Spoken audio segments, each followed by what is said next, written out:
शांति।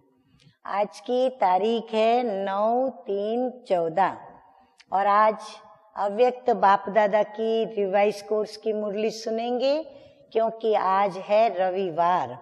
तो प्राण प्यारे अव्यक्त मूर्त बाप दादा की रिवाइज कोर्स की तारीख है 14/6/77 और ज्ञान मुरली का शीर्षक है देश और विदेश का सैर समाचार। हाँ, बाबा जो सैर करते हैं, चक्कर लगाते हैं अमृत वेले, तो मीठे मीठे बाप दादा ने क्या देखा उसका समाचार बाप दादा हम बच्चों को सुना रहे हैं। विदेश की विशेषता, एक तरफ सृष्टि के परिवर्तन करने के स्थूल साधन इन्वेंट करने के निमित्त बनी हुई आत्माएं कौन?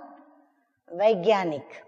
तो वैज्ञानिक लोग अपनी इन्वेंशन की रिफाइननेस में लगे हुए थे। बाबा ने बच्चों को देखा तो जो वैज्ञानिक बच्चे हैं, जो विज्ञान के से संबंधित अपने कार्य में लगे हुए हैं, उनको बाबा ने देखा कि उन्होंने जो भी नई नई खोजें की है उसको रिफाइन करने में वो लगे हुए थे। वैज्ञानिकों की लगन समय और प्रकृति के तत्वों के ऊपर विजय प्राप्त करने की, सर्व तत्वों को अपनी वशीभूत करने की इच्छा में लगे हुए हैं। और ये वैज्ञानिकों के मन के अंदर कौन सी इच्छा को वो पाल रहे हैं और कौन सी इच्छा के वश कार्य कर रहे हैं, तो बाबा ने कहा वो समय और प्रकृति के तत्वों के ऊपर विजय प्राप्त करना चाहते हैं। तो उसी के विजय को प्राप्त करने के पुरुषार्थ की लगन में मगन उन वैज्ञानिकों को बाप दादा ने देखा। हर वस्तु को रिफाइन करने में वह अपनी विजय समझते हैं, क्योंकि खोज करने के बाद उसको एक स्वरूप तो फाइनल देना पड़े, तो वो हर वस्तु को रिफाइन जब कर लेते हैं तो अपनी विजय भी महसूस करते हैं। जैसे कल्प पहले की यादगार में भी रावण राज्य की विशेषता सर्व तत्वों को अपने वशीभूत करना गाया हुआ है। कहते हैं रावण की खटिया के साथ सारे तत्व जो थे वो बंधे हुए थे, तो रावण ने भी तत्वों को अपने वश किया हुआ था, ऐसा शास्त्रों में भी गायन है। कल्प पहले माफिक इस ही कार्य में विदेशी आत्माएं लगी हुई हैं। साथ साथ वैज्ञानिक आत्माएं आप योगी आत्माओं के लिए, एक तरफ तो वैज्ञानिक इन सब तत्वों को, समय को, सबको अपने वश करने में लगे हुए हैं, दूसरी तरफ यही वैज्ञानिक बाबा कहते हैं आप योगी आत्माओं के लिए आपके श्रेष्ठ योग की जो प्रारब्ध, स्वर्ग के राजभाग्य की जो प्राप्ति होनी है, उस आने वाले राज्य में जिस प्रारब्ध को हम भविष्य में भोगेंगे, तो उस आने वाले राज्य में सर्व सुखों के साधन आप राजयोगी आत्माओं को प्राप्त हो, ऐसे साधन न जानते हुए भी बनाने में खूब व्यस्त है।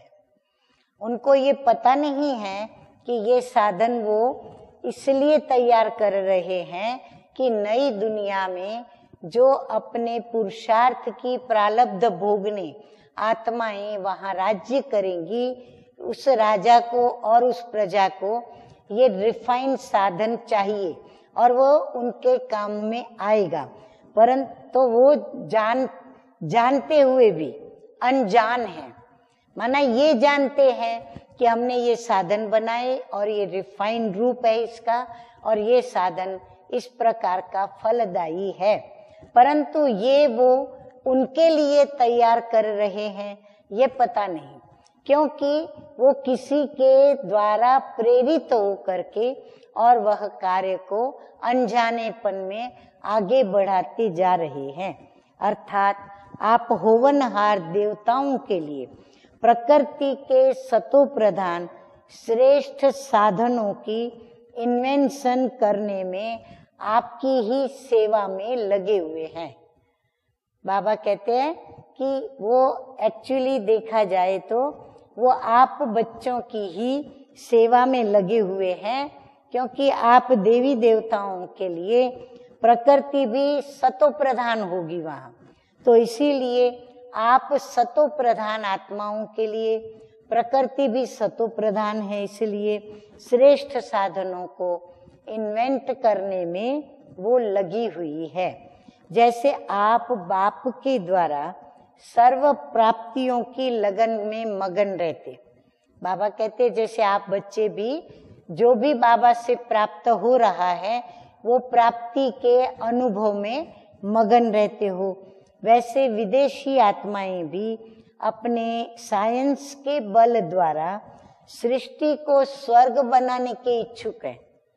वो चाहते हैं कि हम सृष्टि को स्वर्ग बनाएं, परंतु स्वर्ग के योग्य पात्र बनने का पुरुषार्थ वो नहीं कर रहे हैं, इसीलिए वे तो स्वर्ग में नहीं आएंगे, परंतु उनकी इन्वेंशन से जो भी साधन बनेंगे वो सारे साधन सतयुग में होंगे और उसका उपयोग देवी देवताएं उनके सुख के लिए करते रहेंगे। स्वर्ग अर्थात जहाँ अप्राप्त कोई वस्तु न हो, इस कार्य के लगन में लगी हुई आत्माएं ड्रामा अनुसार निमित्त बनकर अपना कार्य बहुत अच्छी रीति से कर रही हैं, लेकिन आपके लिए ही कर रही है।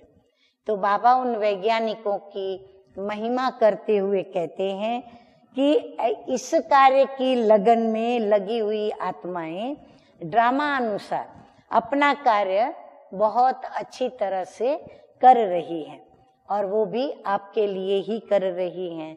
अच्छा, सदा लगन के द्वारा विघ्न विनाश करने वाले विघ्न विनाशक आत्माओं को सदा अपनी दृष्टि और वृत्ति के द्वारा भी विश्व सेवा में तत्पर रहने वाली आत्माओं को सदा बाप समान गुणों का, ज्ञान का और शक्तियों का दान करने वाली महादानी और रूहानी नजर से वरदान लेने वाली आत्माओं को बाप दादा का याद, प्यार और नमस्ते।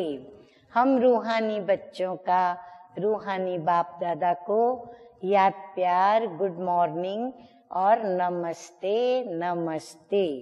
वरदान है आज का, सदा एक बाप से अति स्नेह है, वह स्नेही आत्मा सदा बाप के श्रेष्ठ कार्य में सहयोगी होगी, और जो जितना सहयोगी उतना सहज योगी बन जाता है।